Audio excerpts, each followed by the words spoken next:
give you a little overview. I have structured the presentation along these 5 lines, and would like to point out that we are right now in the process of reviewing the 2003 European Security Strategy.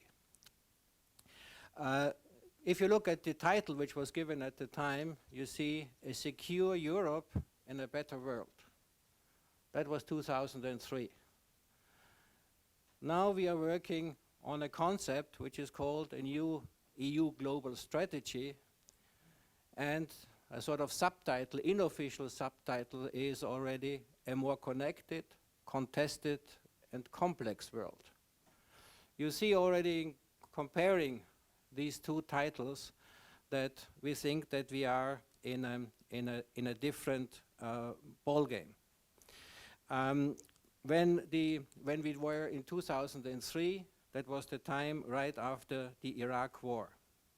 Nowadays, if you read the paper which is already published, you will see that the EU sees conflicts in Africa and security tensions in Asia, while climate change and scarce natural resources harbor the risks of more conflicts.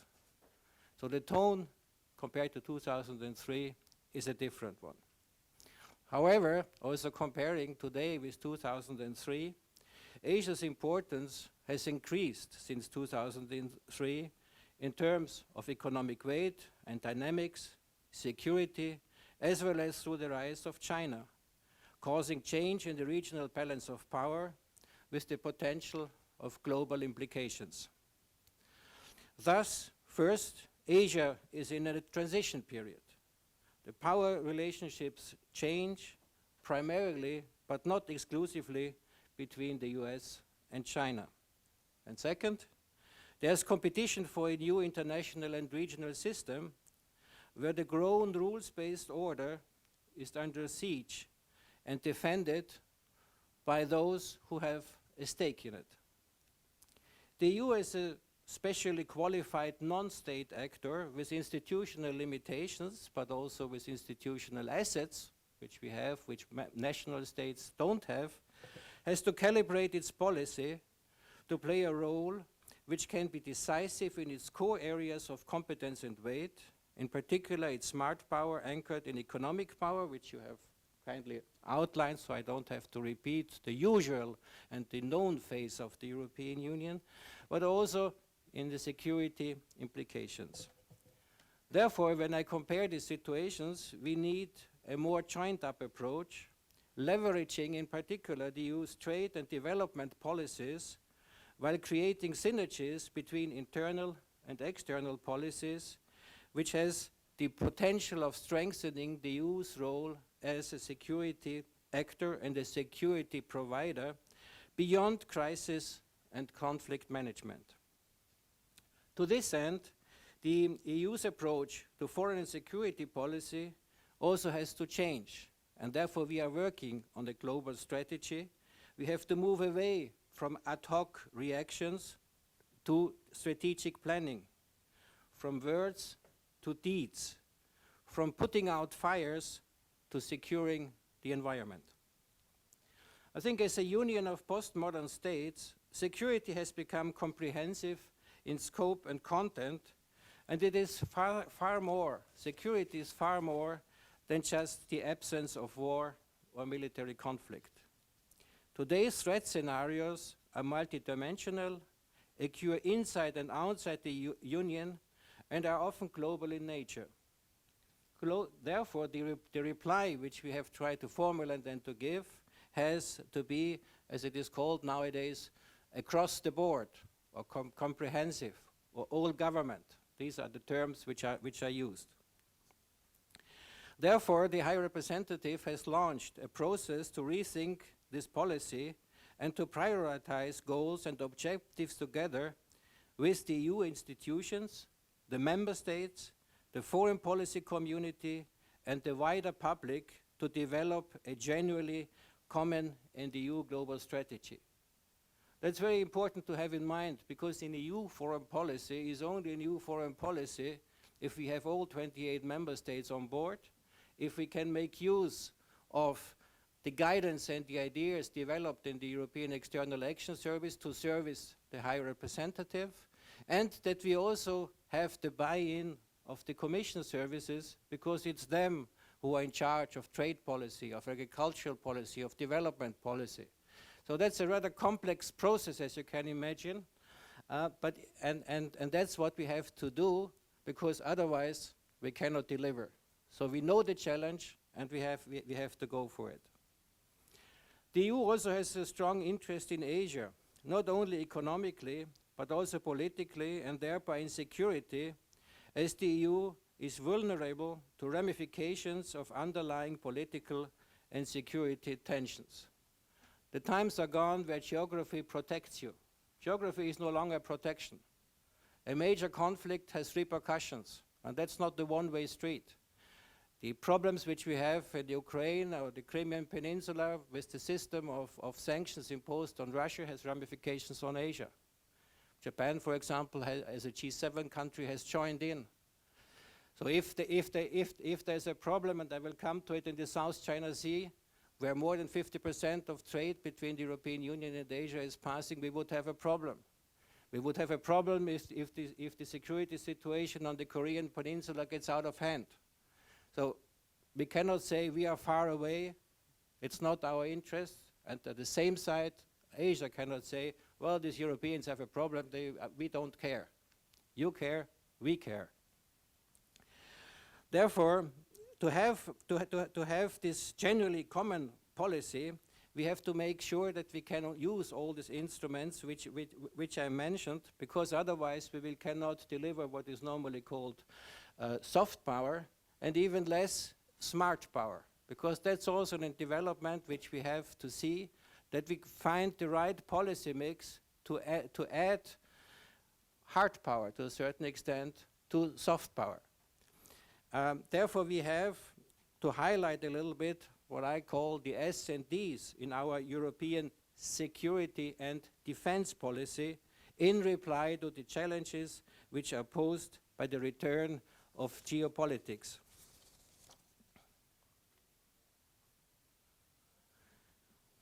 This is, no, now to the wrong direction. What I call here the change of paradigm. I think what we have seen, that the European Union, also to be credible, and I'm perfectly aware of that, has to change and to adapt the narrative which we are using. While the EU is still an area of peace and security internationally, terror attacks have shaken it domestically. In addition to the refugee crisis, which is a consequence of international events in Syria, in Libya, in Afghanistan, this strains European solidarity, which is one of the major pillars of the European Union. Foreign policy in each and every country, in each and every continent, starts at home.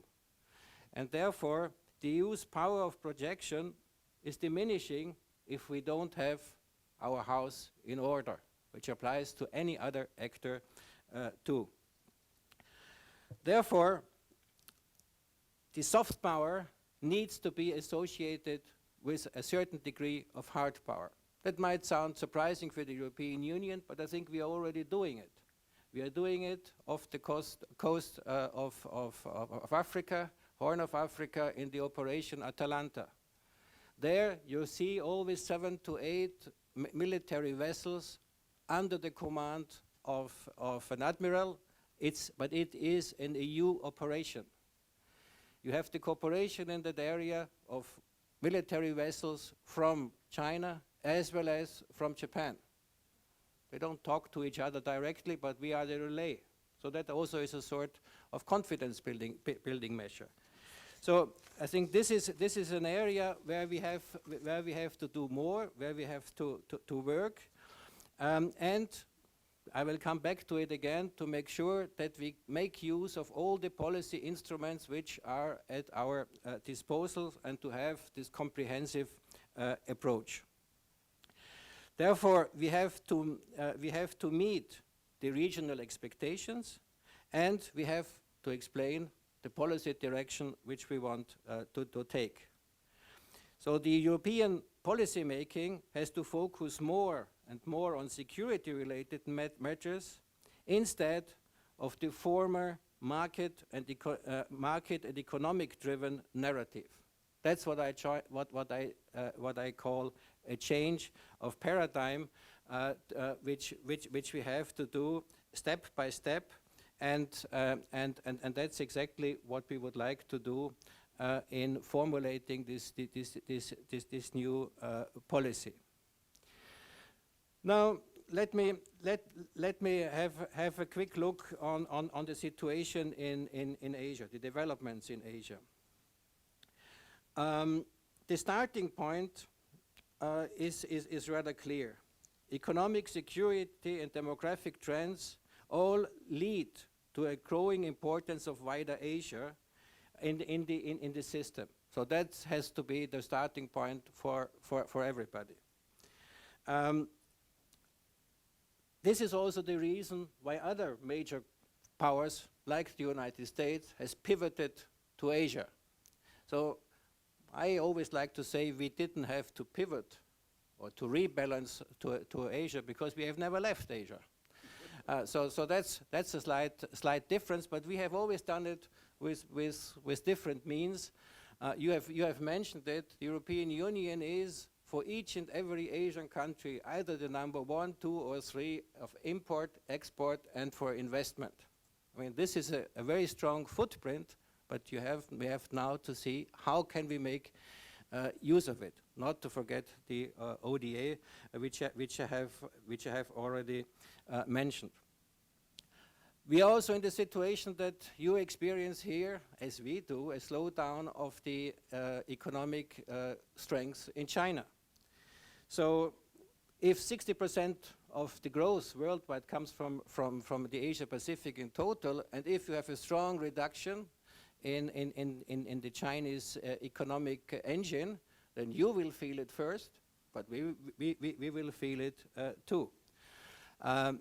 If we keep, and that's the important thing, our markets open, then there can be a certain balancing off.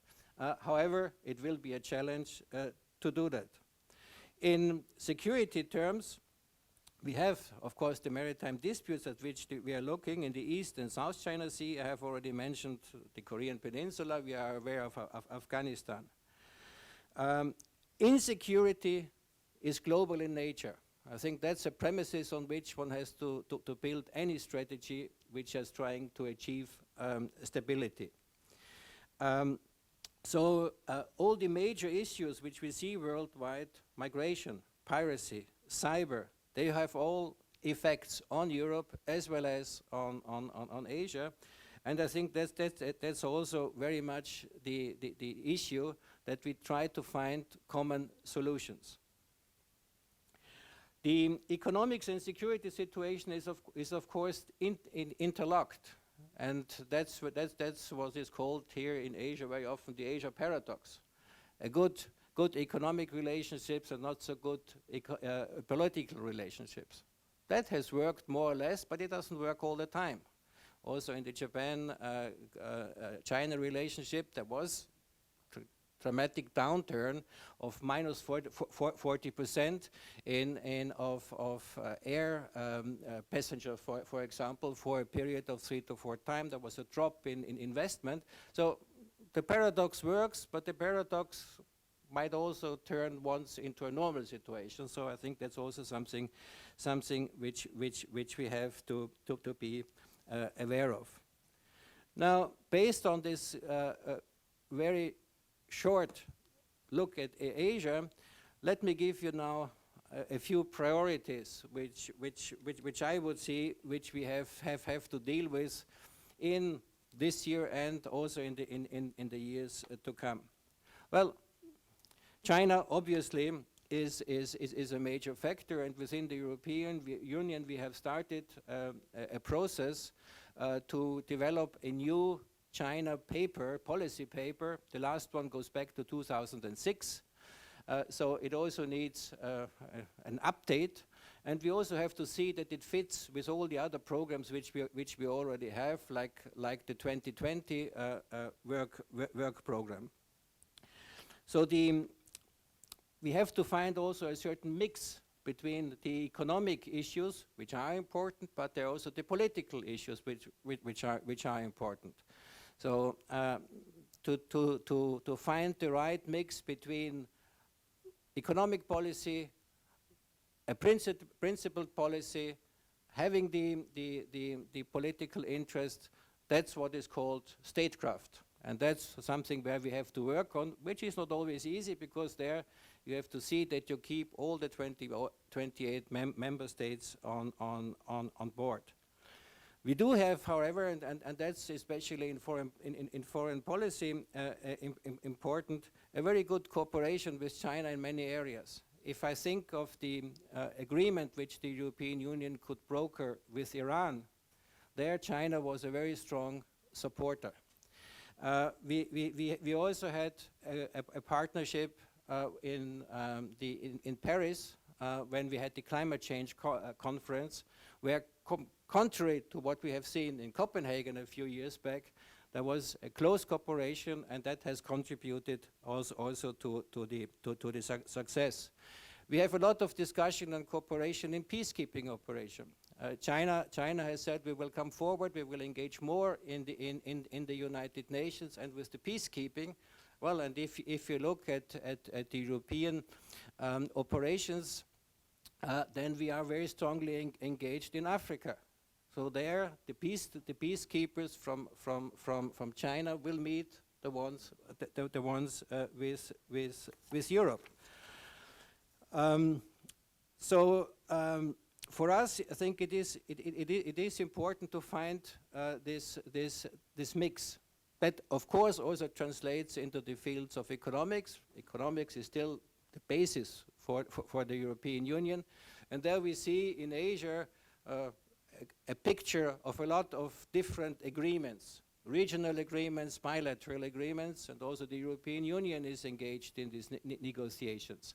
So we are negotiating, for example, a free trade agreement with Japan.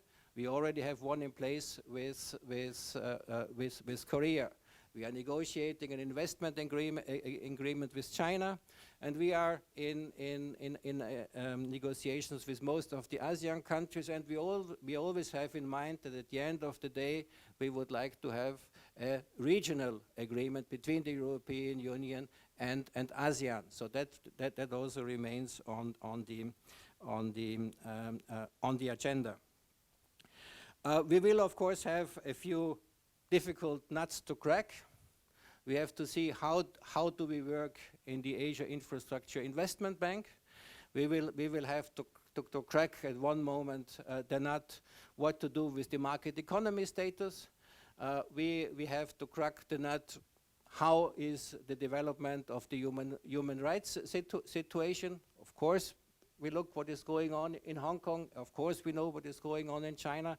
So bringing all these things together is one of the major challenges which we have. I put as next Afghanistan, because Afghanistan, the European Union has committed to organize in October of this year a major conference in Brussels. And that's, by the way, also an area where we are engaging China, and we get a lot of positive response for cooperation in that field. We have to give a strong signal as the international community to the politicians and the president in Afghanistan, that we are standing with them and that we are trying to overcome the solutions, to find the solution. And especially in Europe, that message has been reconfirmed, because a good part of the refugees which we see now in Europe do actually also come from Afghanistan. So again, another example that you are not protected any longer by geography. People come a long way, even physically. Another area of importance is Myanmar. In Myanmar, the European Union has engaged and has changed policy completely. You might remember that Myanmar was for a long time under sanctions by the European Union. That has changed. We have changed it very, very quickly. And proactively, we are supporting the democracy building process. Together with many other partners, we have built up a peace institute. We are present with the delegation, and we are now working to help in the transition process to democracy in Myanmar as a long-term goal. And if I think back, it's now 2.5 years ago that we had a task force and a task force meeting on Myanmar, where we brought together, a few years back already, all the relevant players, the donors, the private sector, the financial sector, and the politicians, in order to work together and to establish a program which actually can help Myanmar to get over the transition period and turn into a strong democracy. ASEAN. ASEAN is one of our, I would say, preferred players and partners. The European Union and ASEAN have, in many ways, similar working methods and similar problems to overcome. If we need unanimity and ASEAN needs unanimity, then both know what we are talking about. It's not easy all the time to achieve. However, we support very strongly the ASEAN Secretariat, and we have, in the period, we're there a little bit in the Politburo mentality. We have plans, year plans, but in the plan from 2014 to 2020, we have nearly doubled the support given to the region, including to the ASEAN Secretariat. So this was a visible sign that we have a priority in the region. For us also, the regional architecture plays an important role. We support the ASEAN centrality to see that the regional architecture is developing. However, we also see that the regional architecture is doubling a little bit. We have ASEAN, we have the ARF, and then we have parallel the East Asia Summit, and we have ADM Plus. And so who is doing what? Where is the security focus going? Is the East Asia Summit a sort of ARF on the level of the heads of state and government? Is ADM Plus taking over some of the functions which are now handled by the ARF? What can be done in order to make the institution vibrant and to make sure that they are effective? So this is one of the areas where we look closely. We are more and more engaged in the ARF, also in the intersessional meetings, which we co-chair. This year we will co-chair for the first time the intersessional group on security, which is also a clear symbol. We had just a few days ago, I was giving a lecture to colleagues from ASEAN, and all of them were wearing uniforms. So I was the only one who had none. We had quite many meetings, and when our friends from ASEAN come to our building, then they are sometimes surprised to see people running around in uniforms at the headquarters of the European External Action Service. But this is due to the fact that we have all this planning capacity for the civil-military operations is part of the External Action Service. So normally, this kind of activities would be placed in a Ministry of Defense, but it is for us in-house, and it's also not known very well. I think that the High Representative is not only chairing the meeting of the Ministers of Foreign Affairs, but she's also chairing the meetings of the Ministers of Defense. So that's part of this integrated approach to which we would like to come. Now the rule of law, I would like to phrase perhaps a little bit in the context of the maritime disputes, because that's of course an issue which seems to get hotter and hotter every day. I look at the reporting. If I go back from the fighter jets to the radar, to the airstrip, to the artificial island, to a rock.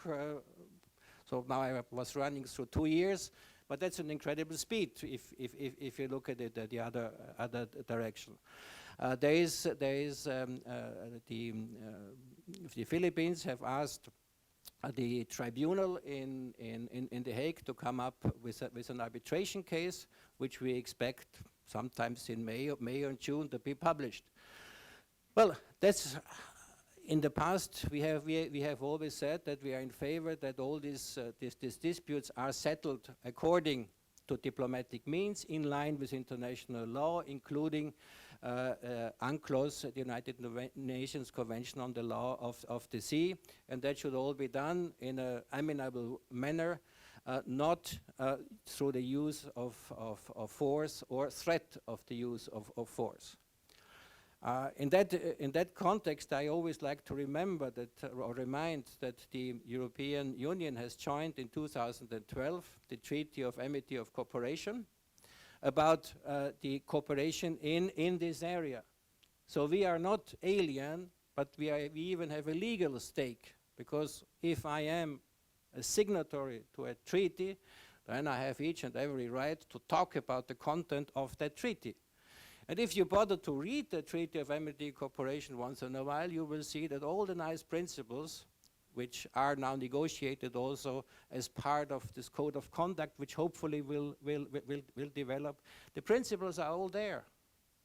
And we just have to implement it. But for me, this membership in the Treaty of Amity and Cooperation, where we were invited by ASEAN to join, not least as a sort of precondition in order to be invited also to join the East Asia Summit, I think that's an important element. The message which the international community then certainly can give and should give is that the rule of law is one of the basic principles, whether we talk about Europe, whether we talk about Asia. And so if there is an outcome, and there will be an outcome of this decision by the tribunal, then I think it should be a very good base to continue a political process and to translate it then into a solution which has this rule of law idea in mind. Connectivity is, of course, also an important area. It would even say it has become a sort of buzzword. You have connectivity in ASEAN, you have connectivity in China, you have one belt, one road, you have all kinds of things. But I think what is important in the manner ASEAN is using connectivity is very important because it resonates very well with the principles and the goals we have in the European Union too. Connectivity in the sense of connection through physical roads, the maritime connections, the connections of energy, that's the physical part of it. But connectivity is also connecting the people. And that's important, and because we see it right now in Europe, how dangerous it is to limit the free movement of persons. So I think working in that context of connectivity of people, and then the third element, the connectivity of universities or of the intellectual world, I think this is a perfect match, and this is certainly something which we support and where we would like to enhance our cooperation with ASEAN. Last but not least, we should not forget that we have the AsiaEurope meeting. Normally I should not be in a position to, should be no need to say it here in Singapore, because the idea 20 years ago was created here together of Singapore and France to set up the AsiaEurope meeting, which will celebrate this year in Ulaanbaatar its 20th anniversary. So a nice thing of an anniversary, well, 20 years, you're already grown up. In the beginning of the 20s, you could already have ideas of your own and stand on your own feet. That's something which 20 years should bring. And I think that's also the members of ASEAN, which are now 53. When I was still doing ASEAN, it was a relatively small group, but now it's 53. That's an instrument which we should probably use better from the European side, but also from the Asian side, because it's a vehicle of dialogue as a summit by the foreign ministers and by many of the specialized ministers. And I think one interesting spin-off is that the ministers of culture, they developed quite some activities in the ASEM context, and I think that's also due to the fact that the only institution which ASEM has produced is one of your neighbors, the AsiaEurope Foundation on the other side of the street, which is determined to work on this people-to-people exchanges on culture, education, but also on the governance issues. So I think we still need a little bit the wake-up call that this process, which contrary to APEC, which is a meeting, another neighbor, but that's a meeting which is concentrating on economic issues.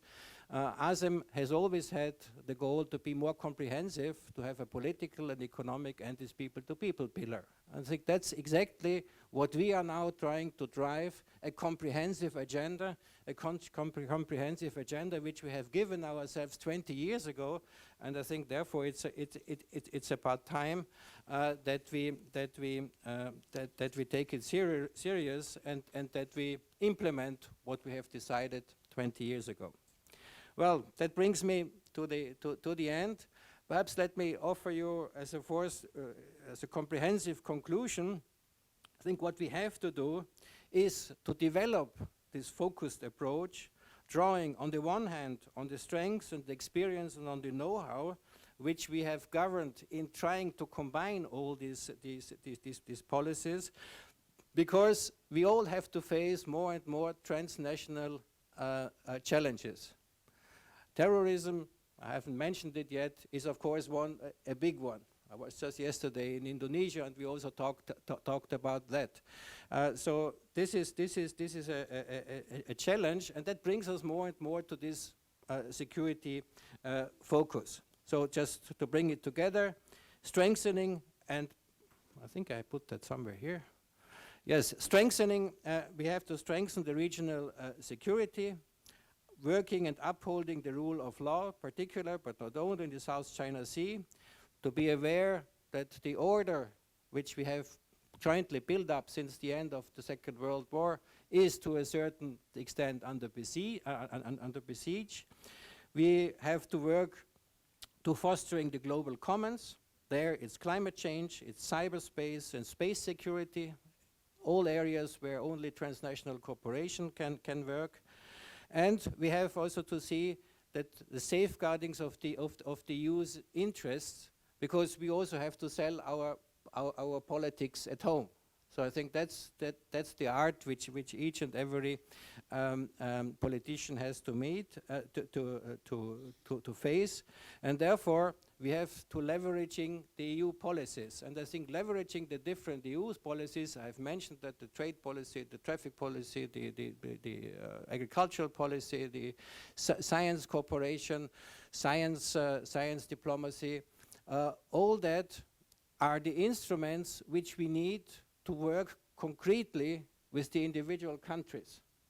And our task is to make sure that Asia is factored in, and that I'm not very much in favor to have special programs for Asia, because it should be factored in our interest.